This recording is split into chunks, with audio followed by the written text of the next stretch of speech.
Coaches, elevate your career with the AFCA Career Center. Designed exclusively for active members, this platform provides powerful tools to boost your job search, professional growth, and team building. Create a personalized career profile, explore job openings at all levels, connect directly with hiring organizations, and even post open positions to find top talent for your program. Log in to your AFCA portal today and discover the opportunities waiting for you.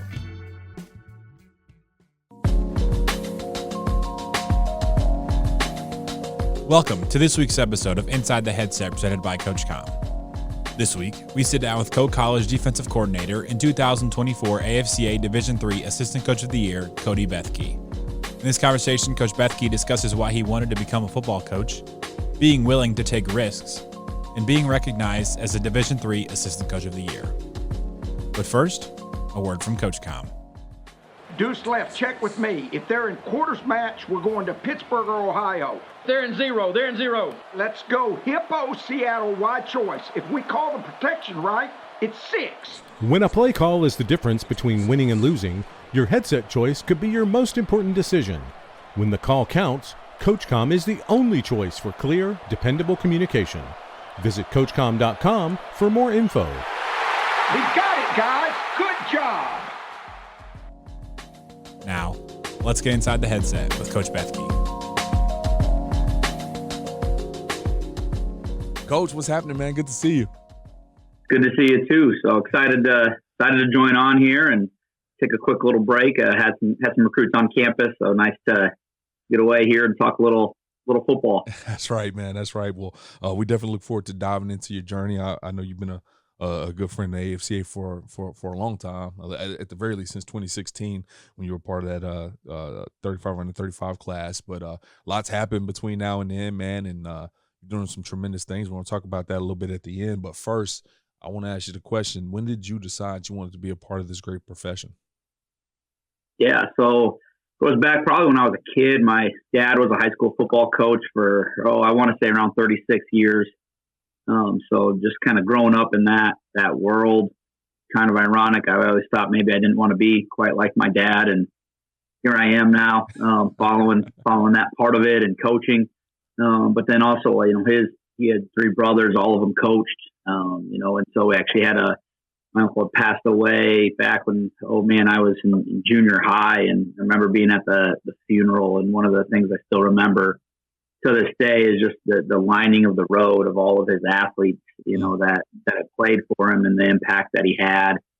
And so I think just seeing that impact and then seeing kind of the impact that my dad was able to have on people in the community. And then I'm pretty fortunate enough to say that I didn't really have any bad coaches that I ever played for. You hear the horror stories sometimes, but I just always had really good coaches, and so kind of always felt like, man, that's the way I could give back. And then my junior year of college, broke my ankle, and ended up kind of being more of like a student coach type role in that spot of it, and helping out a little bit here and there. And I guess that's probably the final push of it, but adding those first 2 things up and then getting into that injury, it was like, okay, this is what I want to do. I want to be more involved with this part of things. Before that, I thought I was going to be an athletic trainer. Okay. Don't get me wrong, that's still a very important part for us, as you go through it. But yeah, as I was going through, I was like, man, this isn't as enjoyable for me. I think I'd rather do the X's and O's and coach from that standpoint.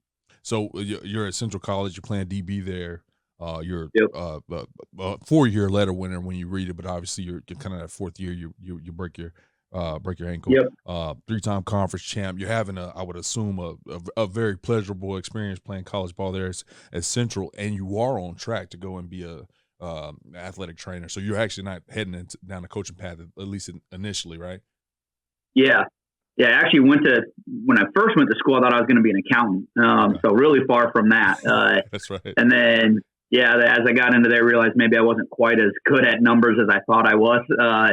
And everything else. And so then I was like, I still want to be involved in sports. Let's go the athletic training route from there. And then, like I said, with the injury, it was just kind of like, I don't know that I want to be in this spot as much. It wasn't quite as enjoyable for me as maybe I thought it would be in that role. And obviously it was a big part for me of getting back and having that, still being able to finish my career and everything else, but being able to be see the coaching side of it and helping out there, and kind of brought back those memories of with my dad and uncle and all that kind of stuff, where I was like, man, maybe that's more the path I want to take, as you go into there. And then really kind of went back and forth, honestly, high school and college level wise and everything else. And obviously my first job ended up being at the high school spot, but really decided maybe college was going to be more of what I wanted to go through and do that full time and kind of go down that route. Yeah. So, what, as a student assistant, we've had a fair share of guys, honestly, a lot more than I would ever really think of guys that kind of start very similar. Yeah. They're playing, they're having a great time being a player, and they have some significant injury, and it turned a lot of them into coaching.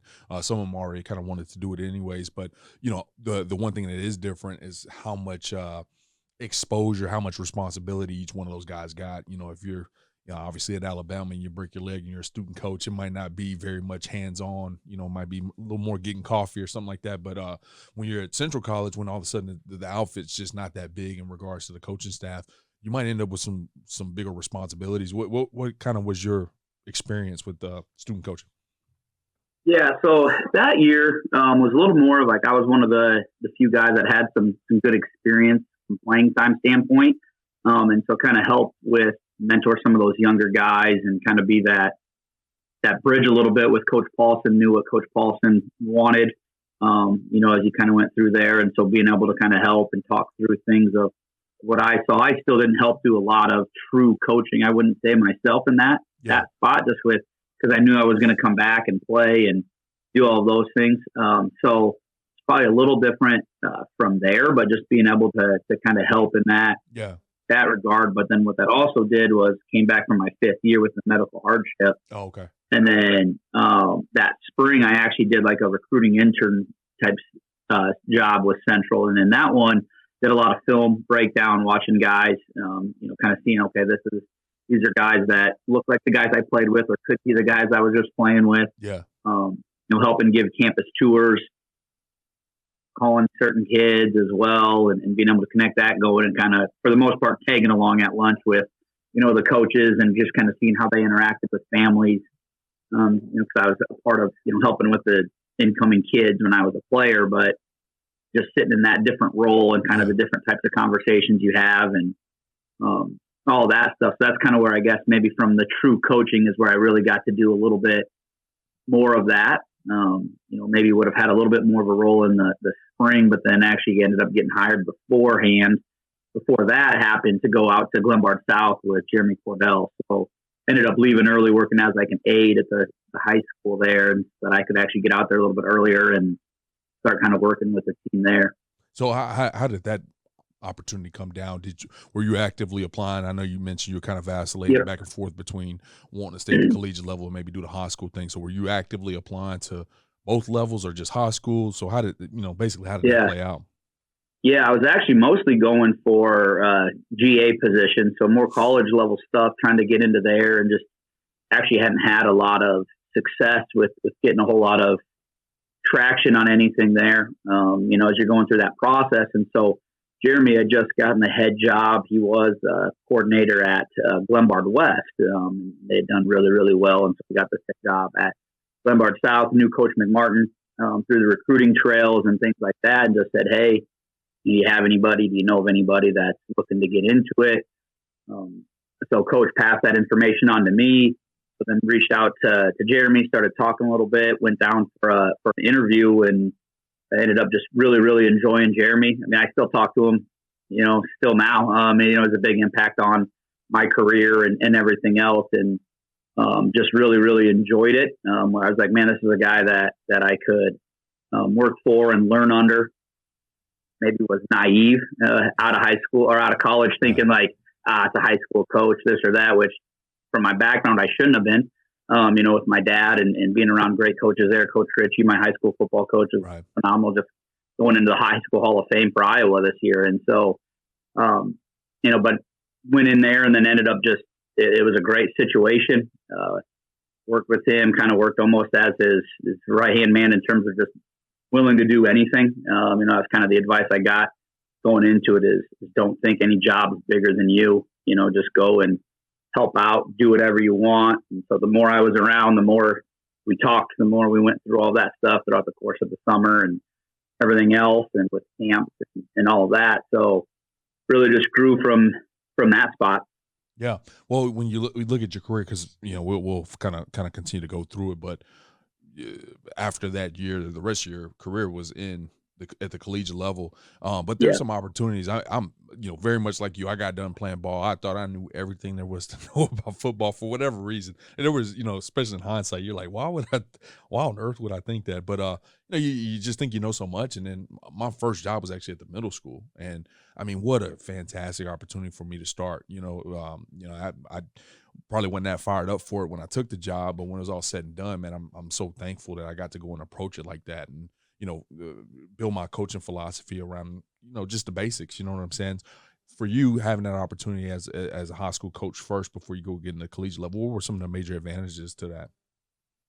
Yeah, I think when you think about it now, for us at the college level, like, we don't have a guy we think can get the job done how we want it to be done. We just go find somebody else or go work to try to find somebody else. But at the high school level, you don't get to do that. You got to figure out, one, how to get this guy to be efficient enough at what you want to do, or be willing to look at different ways to use their skill set. If it's, well, hey, I'm all about, your cover 3 concepts, but this guy doesn't drop down to the box and fit the run game very well, then, how can we find a different way, to use him to still be successful, because he's our best guy we got. Yeah. And so you got to find that way. And so I think just being able to do that, but then also working with those guys and coaching them up and working technique, and you really got to make sure you're on top of that stuff so that you can get those guys to go, and that they also are, you're going to range from, one of our starters was a guy whose parents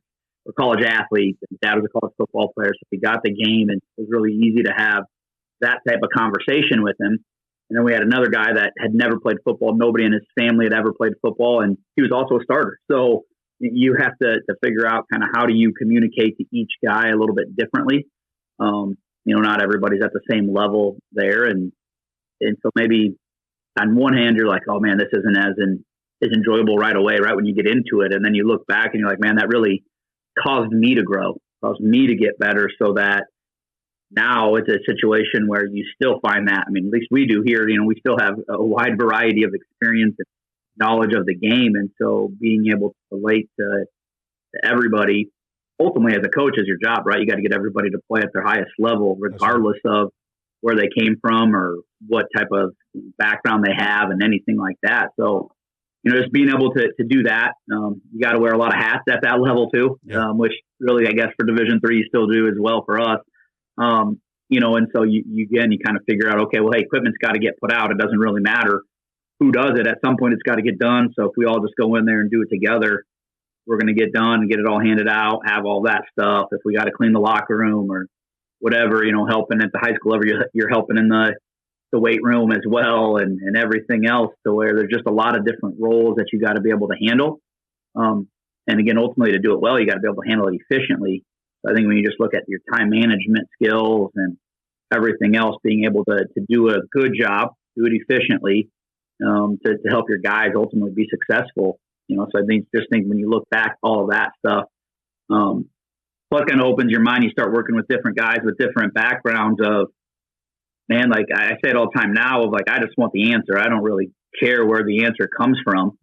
It might be a junior high coach, a middle school coach, like you said. It might be watching something on a Sunday game or whatever it is, but you kind of come in with a lot of different people's backgrounds and where they're at, and how do you handle that, and going kind of through that process and use each person to their best of their abilities, not just players, but, assistant coaches. And you look at, we were fortunate, Glenbard South, we had a bigger area where we're from, but there's a lot of schools, especially here in Iowa, where you have people who want to help. Maybe they're not complete experts in coaching football, but you can help bring them along to get them in a position where they can help you and do that and all that kind of stuff. So I guess that's probably, when I look back, one of the bigger things from that time frame. Absolutely, man. Yeah, I mean, a lot to take away on all that, because as you mentioned, as we're going to talk about here shortly, you do wear a lot of hats, and you do have to be very versatile with the type of athletes. And obviously that experience paid off well for you in your career so far. You said something early on that I kind of wanted to hit on as we kind of transition to your next job. You were applying actively to a bunch of graduate assistant positions, but you couldn't get any traction, kind of using your words there. That is something, as I sit in this role, and I do have some frequent conversations with coaches that I hear a lot. That's something I experienced as a young coach trying to get in the profession, man. I sent out 500 emails, looking for a GA, looking for one yes, and it didn't come initially. You all of a sudden end up as a graduate assistant the following year up at Wisconsin. Eclair, I believe is how you pronounce it. I believe it's Eau Claire. Eau Claire. Texas dude, man. Like I got no. Yeah, that's all right. But anyways, so you get this GA position there in 2012 after a year of applying. What number one kept you to applying, and what kind of kicked that door open for you to get that opportunity there after your year at Glenbard South? Yeah, so and I think it's. I actually didn't apply for it initially when it came. I had a college teammate that was there that had gotten a GA position. When I first went to Glenbard South, I was like, all right, I'm going to give this 2 years. That's kind of was my thought of like, I'm going to give this high school thing 2 years, kind of go through there. And then had a college teammate reach out, say, hey, man, I know you're trying to get into college. We just had a defensive position open up. Do you have any interest? And so kind of looked into it at that point. And was like, okay, yeah, this is something that I could do. At the time, too, I actually was thinking about getting my special ed teaching certificate. So that's kind of what I'd worked with in the aid at Glenbard South. And they ended up kind of revamping that program. So I ended up just getting it in education, in general education more in there. But, being able to kind of look into that part, go up there, do kind of an interview. And I remember talking with Jeremy a little bit about, and I don't know, I kind of told you, hey, I want to do this thing for 2 years and see how it goes there. And he's like, well, ultimately, if you want to be, at the college level, this is your way in. You don't always get to pick when that opportunity comes, and you've handled things the right way and all that kind of stuff. And so Jeremy really kind of encouraged me to go through that process, go do it. And so, yeah, then ultimately took that opportunity to head up there and do that. And kind of the same thing, ended up getting up there for spring ball, being able to leave a little early from the end of the school year at Glenbard South, go up there, be around in spring for that season, and then even in that, if I remember right, as I kind of look back, it was a lot more of them telling me what to do and then me just getting to do it out there, at practice, which is pretty typical for a young coach in that spot, especially that's brand new. But then just being able to be around and helping out, doing different stuff. We were able to get some jobs working kind of in the weight rooms over the summer, whether it's the front desk and cleaning. It wasn't real glorious stuff, but the ability to help pay some bills and things like that. And all of us did it all four. In fact, so that group of GAs that I was with, we still have a group text. So, we still chat it up and talk about a lot of different stuff and things like that as you kind of go through. But yeah, so that's kind of how I got that opportunity. And, I think it kind of reminds me and a little bit, and really almost most of my decent amount, I guess, any of my stuff kind of, because the same thing ended up happening with Central of kind of getting reached back out to. Obviously there's a connection there playing for Coach Mack and everything else, but it kind of focus on doing a good job where you're at. Yeah. Just keep doing the best you can. And typically then those opportunities are going to come, and be able to get them. It can be frustrating sometimes. Like you said, you send out how many GAs and everything else, and letters and all that kind of stuff, but you got to find you need one yes, and it's got to be the right one. It doesn't have to be, you don't have to have 27 yeses. It's got to be the one that's the right one that allows you to do it and be around good people. Like I said, I think I've been really fortunate in my coaching career and my life in general of always being able to be around a lot of really good people who are genuine and care about you and want you to be successful, and that kind of stuff. And so that's kind of how it, happened with Jeremy. Like, yeah, you should go do this. It ended up being the same thing. I think Coach Glazier, head coach at Eau Claire, was on a vacation when Coach Mack called me. And I'm like, man, I don't know if I want to call him this. It was like maybe end of July, early August. I mean, it was right around time to go to camp. And I remember calling him up, and my wife at that point was pretty like, hey, I don't know. I think I kind of want to get back around family and things like that. And he's like, yeah, why wouldn't you go do it? And this is like your path to potentially a full-time gig. And like, that's what you do this thing for. And, it could have been pretty easy for him to just say, yeah, you're right. You're going to hurt us by doing this. And how dare you do that? And I would have stayed. In all reality, if he would have probably given me that type of response, I would have stayed and he's like, no, in fact, I think he told me I'm dumb if I didn't take it, at the end of the day, and probably to help encourage me to do it and all that kind of stuff. So, pretty fortunate in that regard. Man, that's awesome. I'm happy you shared that because I think, I've been in a situation where I took another job and the coach wasn't fired up for me about it. And, since then we're tight. We still talk to this day, but, in the moment, everybody's maybe thinking a little bit selfishly, and you want to take the job, but you don't want to let this person down. And, man, I do think it's awesome when coaches can, take their own hat off and say, man, you've done a great job for me. This is a good opportunity for you. Go and take it. But you drop some other nuggets in there. Something that's said often on this podcast is kind of be where your feet are, and just do a good job where you're at. And essentially, that was just your approach for your first 3 or 4 years in the business. I'm sure it's your approach right now to this day. But very much so. It was apparent in these. You're getting these opportunities, and it's not because you're applying. It's not because you're on Scoop.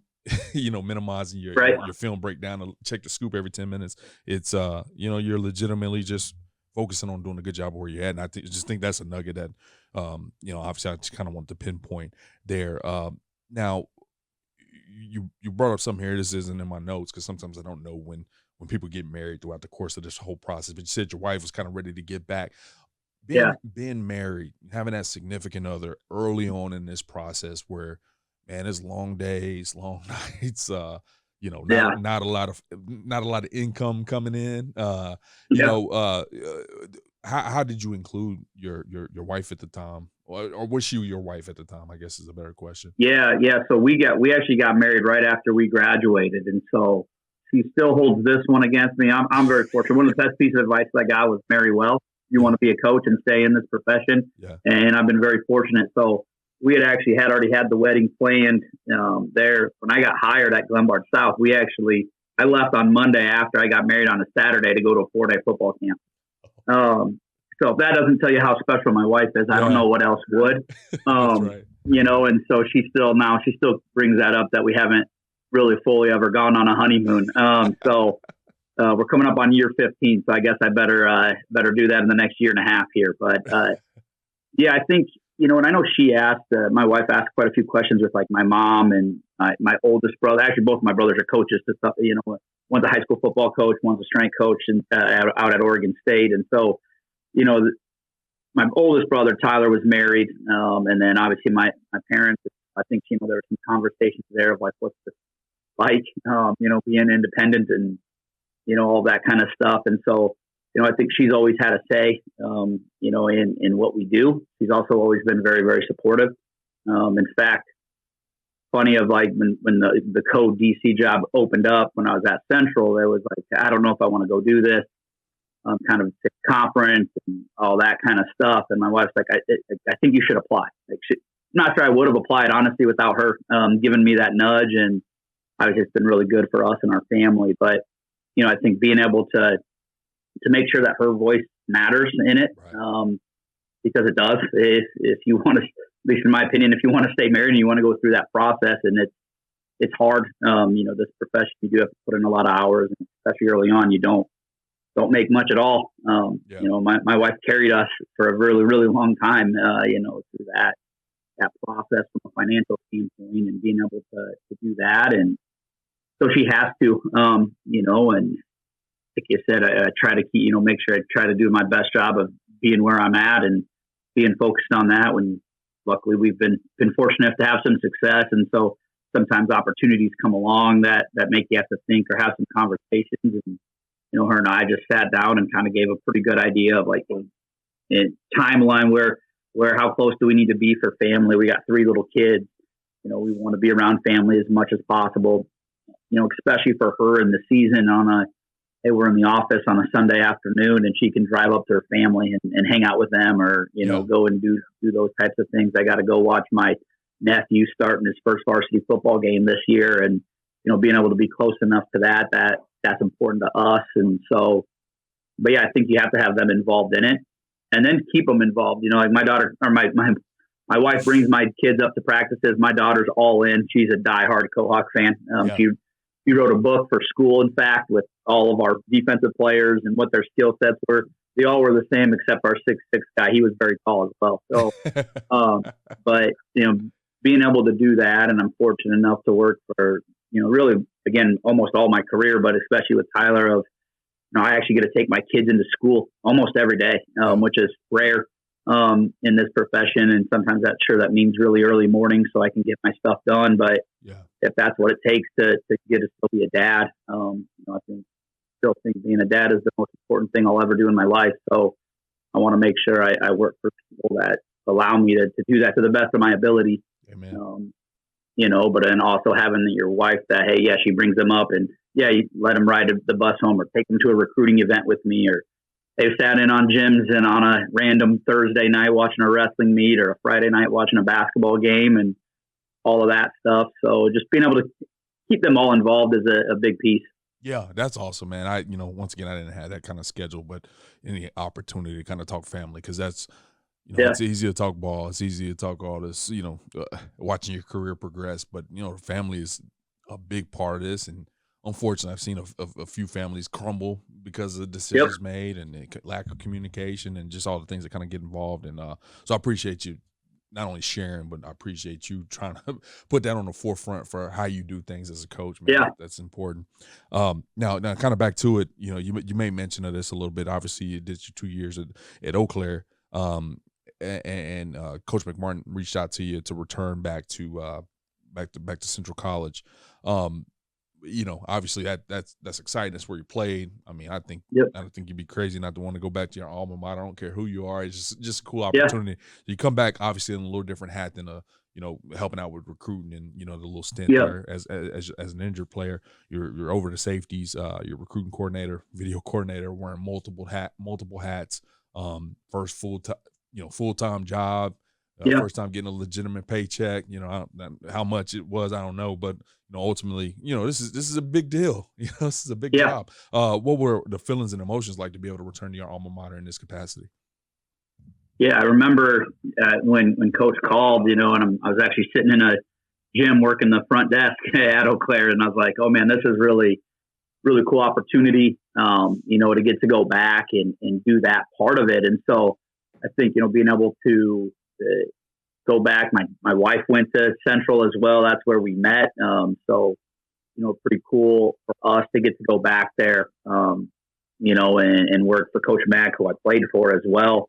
In my first year, I coached tight ends there, which was way out of my world, and so kind of learn there. I remember meeting in the off season with Coach Jones, our O-line coach, because I didn't really understand protections and, all that kind of, like, as a DP, I never had to worry about that. I just had to guard the guys and, all that kind of stuff. And so just being able to really put me out of my comfort zone to make me grow, to go through that. And then after that year, ended up moving back over to defense and kind of, working with my college coach, with Coach Paulson. He coached me, and now it's, he had, I think at that point he went corners. I was at with our safeties, and you're like, man, I'm not going out to practice, and talking, practice plan and things like that with the guy that coached me. And so that was pretty cool. And all those guys, I mean, Coach DeWard was a defensive coordinator when I played, was still the defensive coordinator when I went back, and, being able to be around those guys, and then you see them in a different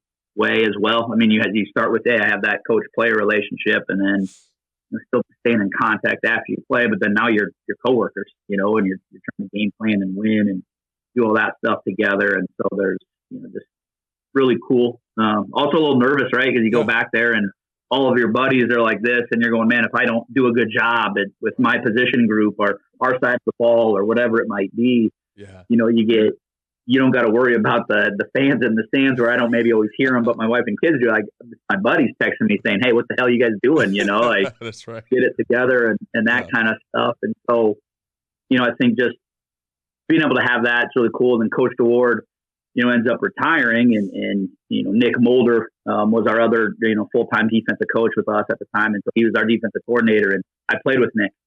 Nick lived with my brother actually when they were in school together as well, and so you have that relationship piece of it as well. Of you're going through there, and obviously for those that know the Central history with Coach DeWard and his career and in the Hall of Fame at Central, and I believe actually was an assistant coach of the year as well with AFCA, I do believe. And so that's just you got a lot to live up to, and so Nick was in that spot. And so then you want to help him do the best possible job too, because he feels the pressure because he's the same way as me, played for the guy, and he is actually from Pella, so even maybe added a little more to that dimension. And but just being able to work together and kind of build that part and grow and go through that process and have that success was cool. Definitely look back like, okay, we had good amount of success, and no one regretted I've never able to win a conference championship when I was back there coaching. I was able to win some as a player, and would have been nice to get one as a coach there, but I know they were able to get one after I left, so maybe I was the problem. But as you go through that part of it, but just cool to be back in that realm, and even just not just the coaches, but everybody on campus, right? You start to see other coaches, and you're sitting in those staff meetings, and you have a different relationship with them now, and everything else. So cool, man. Yeah, everything kind of came full circle for you there. Yeah. I kind of rattled off a list of duties that you had there, and I was hoping you didn't say one of them, because you had one of the more interesting multiple hats you got to wear. You actually were wearing a baseball cap. You forgot about that. Yep. Spent a little time as an assistant baseball coach. I will say that's one of the things on a podcast. Surprisingly, I'd never really heard of that coming into the AFCA and starting this podcast. But I've had a handful, maybe 4 or 5 guys that have coached track or coached baseball or coached something like that, and that is just the most interesting thing to me. So in come springtime, you're an assistant baseball coach. Just talk to us a little bit about that and maybe something you learned from it or took away from it. Yeah. So it's kind of interesting. As you go back, you're excited, and then he's like, "Oh yeah, and you're going to do some baseball." This position kind of comes with some baseball, and so my dad was actually a high school baseball coach as well. So I knew a little, and then I actually coached baseball for a summer job in college for one of the coaches I played for. So I had a little bit of experience. Now, by no means am I a baseball coach, and I made it very clear in that part of it, but worked with the first year there was with a guy named Adam Stevens, who's now actually the head coach out at Aurora, is doing a really good job there as well. But, his kind of thing was, hey, I'm kind of I know who I am. I know my personality. In the season, I get after these guys. I need kind of a guy that's going to be a little bit more positive and be able to just kind of bring that up. And I'm like, all right, I can do that. I don't know that I can teach you how to hit a baseball. In fact, I know I can't, but I can do the positive stuff, work with the outfielders in there and everything else. And then I handled almost all of our dual sport athletes from a recruiting standpoint. So, I think that also kind of helped from a recruiting standpoint of like, not only do we tell you that you can do 2 sports, like we have a coach that actually coaches 2 sports. And whether it wasn't even if it was some track kids or things like that, you're able to really be able to kind of hammer that home that you can do this and have success here and everything else. But I think, again, you go back to a little bit of like, hey, you're coaching the high school, or you're out of your comfort zone, or you got to do this. Like, that was way out of my comfort zone, but being able to find a different way and how, one thing I always thought with Coach Stevens was how he just, he was able to relate to pretty much everybody, and just kind of read in-game situations. And you're like, man, football's a lot of reading. You want to be a coordinator, you got to understand flow of games, how things are going and all that kind of stuff. And so just being able to watch him in that way, and being able to grow like, okay, this is important stuff, and watch this guy that's doing it really well and how he's able to make everybody feel like their opinion matters. He was going to listen to it, but then ultimately obviously make the decision that he felt was best, but just being able to listen to that and take everybody in, and again, give them that ownership that, hey, you are important into this decision-making process. Whether I agree with you or not doesn't matter, but I at least want your opinion. And so just kind of watching how he did that part of it. tell you what, though, those Februarys and Marches I don't miss. Where we'd have recruits on campus at 9 o'clock, and we practice from 8 to 10 p.m. in our field house, because we got snow on the ground here. And I don't miss those days. That I can tell you. Those were some long hours, and working through all of that. Right. But then, and then Coach Stevens was there for a year, and then Coach Matt Sherm came in after that when Adam left, and kind of talk about like a guy who knew how to fight for what he wanted. You kind of see of, okay, hey, this is when you really want this, and you want this for your program, and understanding, hey, this is how I got to go and attack it, and this is really important to me, so I am going to fight for this one a little bit more than maybe this other thing. And just being able to see that in different realms, gain recruiting tips, of like how those guys went after everything and how they structured maybe their mailings or different stuff like that, where, yes, they're recruiting baseball players to have a football player, but if I can take that tip and that helps me get 3 or 4 more good football players, well, that's a win. And so just being able to learn from that part of it, they both gave me ownership in what I did, as I kind of went through all of that stuff. And but definitely a lot of different hats as you're going through that, and right. Unique. But then after that second year was when my wife got pregnant with our first kid, and she's just like, you can't keep doing this. We gotta do one, with the recruiting, 2 sports, and never really having that time off a little bit, and so ultimately that's what ended up me getting out of that. So, yeah. Well, next up is your current opportunity. You've had the chance to have a long run here at Coe College. And I believe earlier, kind of talking through some other stuff, you mentioned that you applied for this open coordinator job. So obviously at this point you think you're ready to run half of the ball and run a defense, and you apply for the job. What was the process like for you to ultimately get the job? Maybe the interview process or whatever took place after that. Yeah. So it had, before this one, I think I'd had two other spots where I'd kind of applied or had conversations and things like that. And both of those 2 were kind of ones where it was like, well, we're going to go with the guy that has coordinating experience, and so maybe was frustrated at the time, felt like, man, well, I'm ready to go and I can do this thing and all that. But, then it opened up, this one opened up after those 2, and I was kind of like, mentioned it to my wife, and she's like, why don't you apply? Right? Why don't you go out there? And it's kind of crazy. You think about all the way through. So Tyler Staker's dad, Steve, was also the head coach here before Tyler took over. And I actually ran into Steve down at the AFCA convention when I did the 35 under 35 in 2016. And my wife came down with me for that. So we ran into Steve and Linda and met them and talked for forever. We walked away. And my mom's like, or my wife's like, like, are you pretty good friends? And I was like, oh, that's the first time I've ever really talked to him in person, and like, I know who he is, you have the 4 games and stuff like that, but that's kind of it. And he was really, really nice guy. And so when we started talking, she's like, hey, isn't that where, it's kind of a joke now around, as I know the family really well, like, isn't that where that really nice old guy was from? And so it ended up being like, yeah, and his son's the head coach now, and kind of went through that process. So, ultimately applied and got to that decision where we did, and, to go through it. And it's kind of funny as you go through the process, and I'm sitting here going like, man, a couple of those other spots, they weren't in the conference and all this, they would have been, better in my mind. That's what I'm thinking of, like, I don't have to make that tough decision or things like that. And so, I think obviously things work out the way they're supposed to at the end of the day, especially if you feel like you're doing things the right way and all of that. And so go through that process, apply, actually applied and hadn't heard anything for a really long time. Ended up, Tyler got called into jury duty. So he was busy with that. Yeah. And we went overseas for a trip, for a football trip with the Central football team. And when we landed back in June, end of May into June, and had a message from Coach Staker asking if, I'm still interested in this or whatever. And so kind of was like, okay, talked and like, yeah, let's go through and do this thing. And again, kind of talked with Coach Mack about like, well, maybe I shouldn't do this. I just don't know if I can go in conference.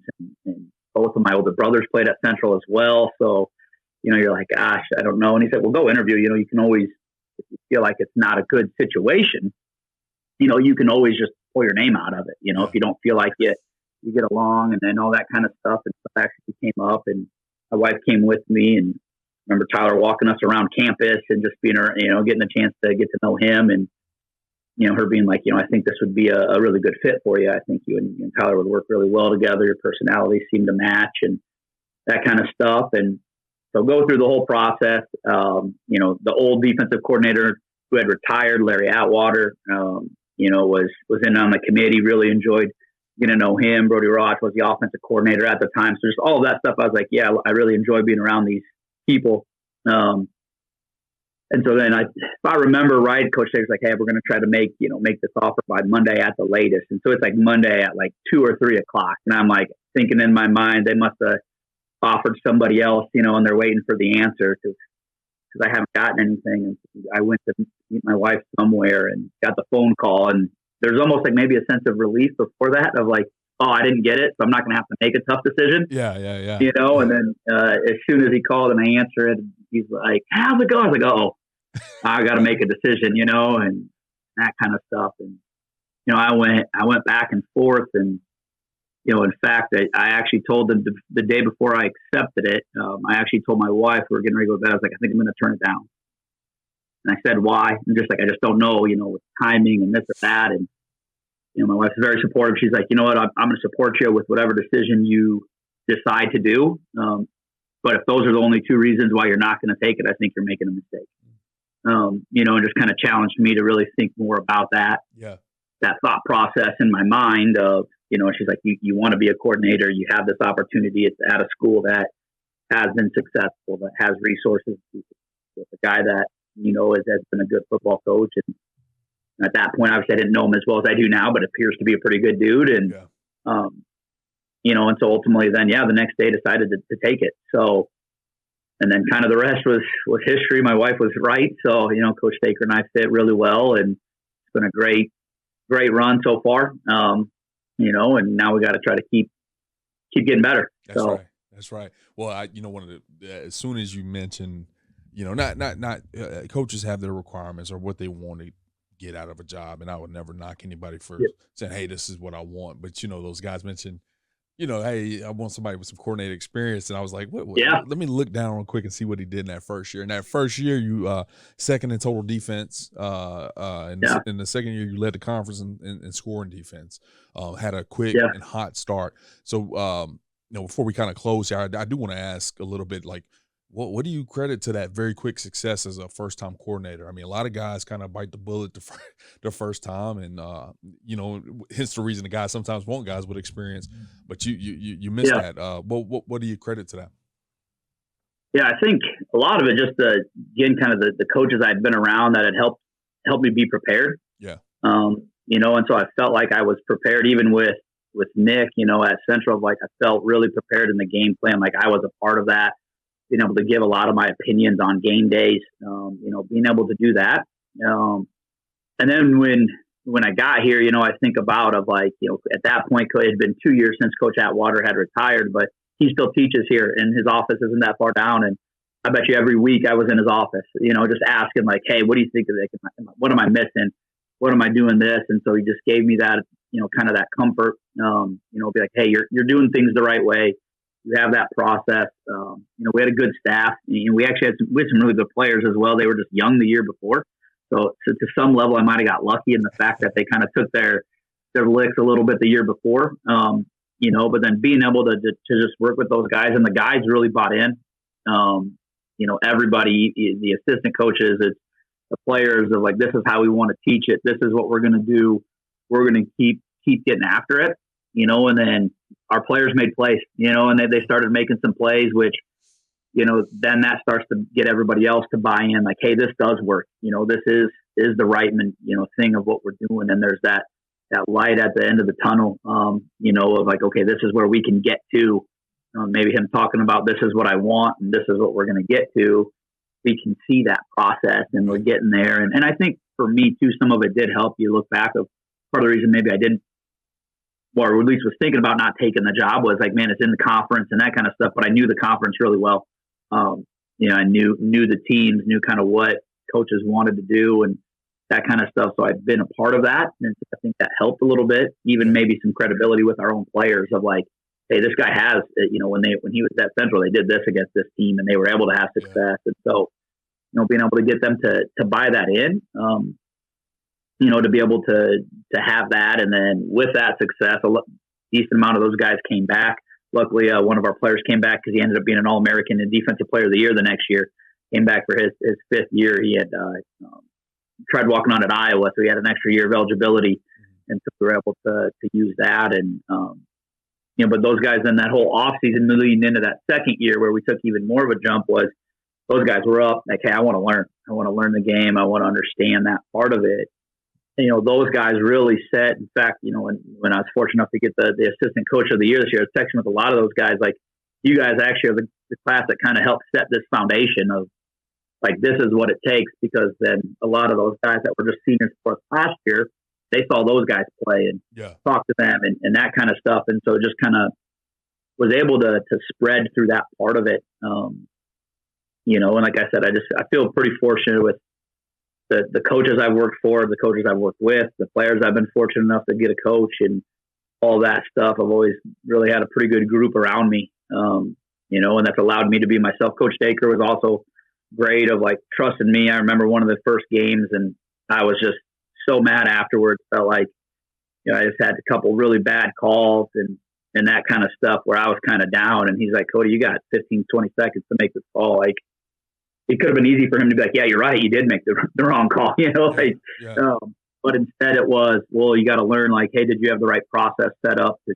take this call? Or did you, in the moment, hey, was it this? Or, okay, have that confidence to go against it, or trust yourself. If you did feel like you should have switched earlier and you didn't, why not? And if you feel like that's the right choice, do it. And so he's always just been really supportive of allowing me to coach my way, but also challenging me to get better in my way, and that kind of stuff. And so I think that's key, to be able to do that part of it. So Coach, that's awesome, man. Well, you mentioned this AFCA Division 3 Assistant Coach of the Year that you were the winner of this past season. And one of the things that's really special about this, not because I work at the AFCA or anything, is I just think it's super special because your peers are the ones who vote for this.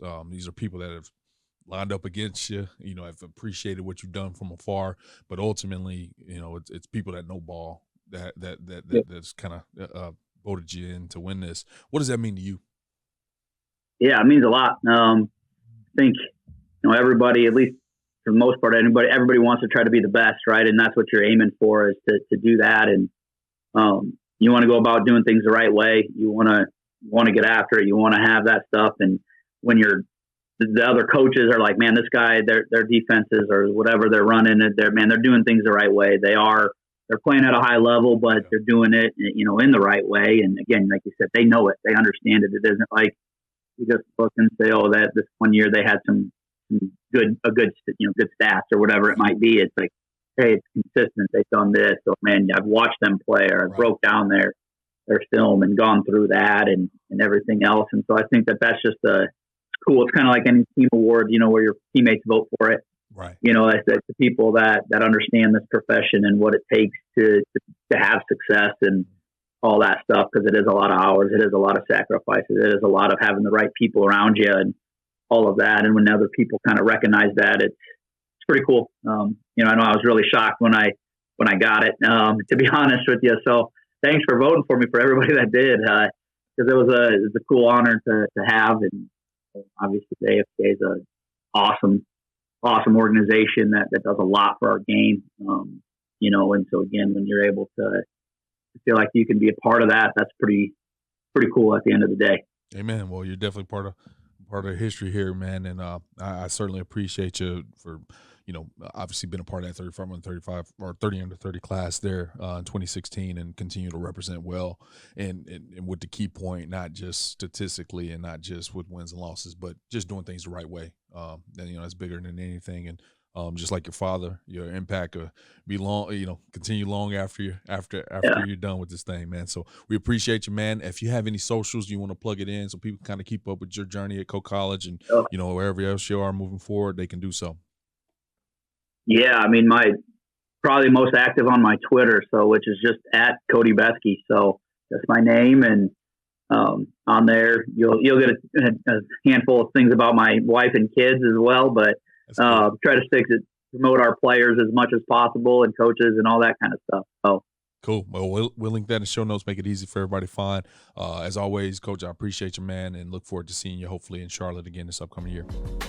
Yeah, I appreciate it. Thanks, Mario. All right. CoachComm has been delivering tough headsets for tough teams for more than 31 years. It's why 97% of FBS teams and thousands of high schools across the country rely on CoachComm. Get the best for your team. Visit CoachComm.com for more info. Thanks for listening to this week's episode of Inside the Headset, presented by CoachComm. If you'd like to learn more about this week's episode, head over to AFCA.com. There, you can access every episode and find corresponding show notes. Remember, you can catch every episode of Inside the Headset presented by CoachComm on wherever you get your podcasts, including Spotify, Apple, and YouTube. While you're there, we'd love for you to take a moment to rate, review, and subscribe to the podcast. Your feedback helps us improve and grow.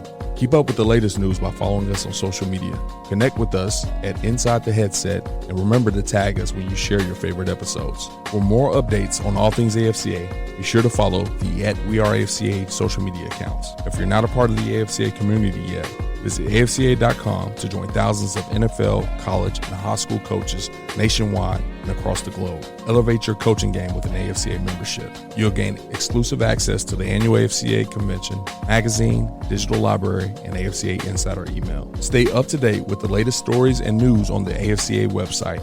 More than just a convention, the AFCA offers continuous education, guidance, networking, and more. Celebrate the past and shape the future with the AFCA. It's about fostering exceptional coaches who create outstanding teams and even better individuals. Invest in your skills and make a lasting impact today by engaging with the AFCA. Your journey starts here.